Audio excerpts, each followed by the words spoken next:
ان کے پریشر میں martial law لگتا ہے، یہ قائم توڑ دیتے ہیں.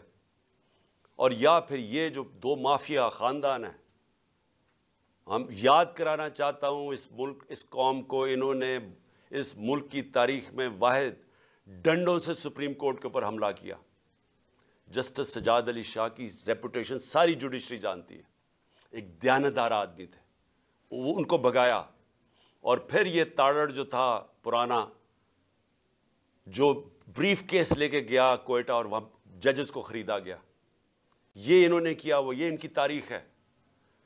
جو نواز شریف تھا، یہ جب آج سے 40 سال پہلے یا یہ کرکٹ کھیلتا تھا جمخانہ کے اندر، سارے لوگوں سے پوچھ لیں کہ یہ میچ کھیل کے اپنے امپائر کھڑے کر کے میچ کھیلتا تھا، یہ تاکہ اس کو کوئی آؤٹ نہ دے دے.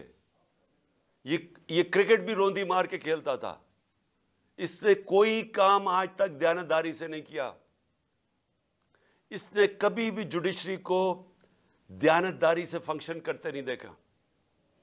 جب وہ فون کال ہے کہ شہباز شریف کال کر رہا ہے جسٹس جس کو بھی کہ جی یہ بے نظیر کو یا سیف الرحمان، شہباز شریف کچھ اور سزائیں بتا رہے ہیں کہ جج صاحب ان کو یہ 3 سے 5 سال کی سزا دی جائے.